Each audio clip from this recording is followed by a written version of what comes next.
Hello, সবাইকে স্বাগত নতুন একটি ভিডিওতে। আজকে দেখাবো গস কাপড় দিয়ে এই সুন্দর কুর্তিটির কাটিং। লেস দিয়ে গস কাপড় দিয়ে কীভাবে সুন্দর একটি কুর্তি তৈরি করলাম দেখবেন অবশ্যই সম্পূর্ণ ভিডিও। কুর্তির জন্য ডবল বাস করে 15 ইঞ্চি করে মার্জিন করে নেব এবং ভালোভাবে বাস করে উপরে নিচে 15 ইঞ্চি পর্যন্ত মার্জিন করে নেব। এরপর লম্বার নিচে আমি 46 ইঞ্চি, গলার জন্য 3 ইঞ্চি এবং কাঁধের জন্য 4.5 ইঞ্চি। কাঁধটা একটু আমি বাঁকা করে কেটে নেব এবং উপর দিক থেকে 7.5 ইঞ্চি আর মোহরের জন্য। এবার কুর্তিটি বডি সাইজের জন্য মার্জিন করে নেব। এখানে আমি 44 ইঞ্চি বডির জন্য, কুর্তিটি 60 ইঞ্চি 12 ইঞ্চি। এবার ভালো করে হাতার জন্য মার্জিন করে নেব। এবার উপর থেকে পাড়ার জন্য আমি নিয়েছি 21 ইঞ্চি লম্বা এবং ওখানে নিয়েছি 12 ইঞ্চি, অর্থাৎ উপরের যত ইঞ্চি নিচে তত ইঞ্চি নিয়েছি এবং মাঝখানে 7 ইঞ্চি বরাবর কোমর রেখে 12.5 ইঞ্চি মার্জিন করে নেব। এবার নিচে 15 ইঞ্চি বরাবর মার্জিন করে একটি স্কেলের সাহায্যে মার্জিন করে নেব। এবার মার্জিন করা অংশগুলো কেটে নেব।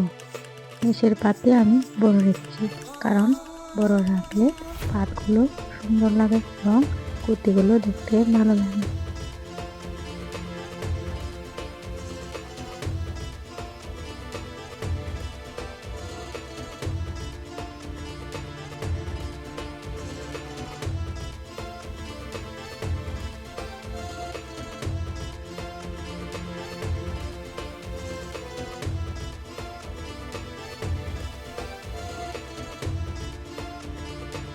কুর্তির গলাতে একটু স্টাইল করে নেব।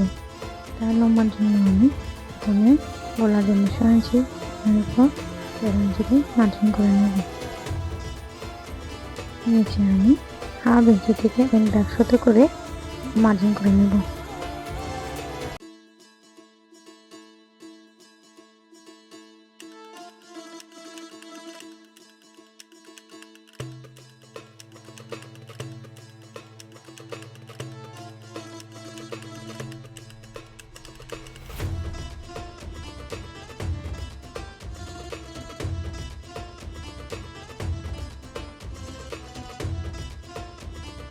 ঠিক এভাবে মাঝখানে লেস বসিয়ে সুন্দর গলা তৈরি করব।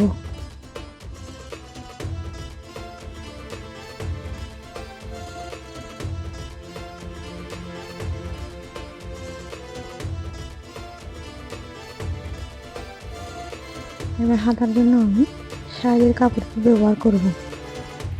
শাড়ির কাপড়টি লম্বা হাতা জন্য হবে না, তাই আমি প্রথমে যেটুকু আছে তা নিয়ে হাতাটি কেটে নেব। এটি কেটে নেওয়ার পর সাইডের টুকরো কাপড় দিয়ে হাতাকে জোড়া দেব।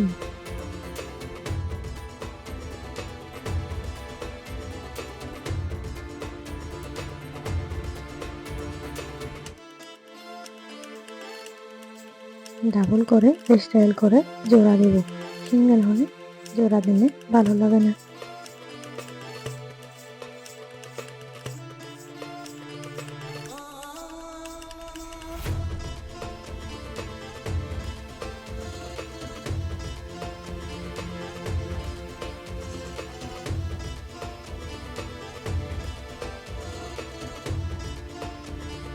এরপর আমি দেখাবো সামনের গলাপতিকে কিভাবে কাটলাম।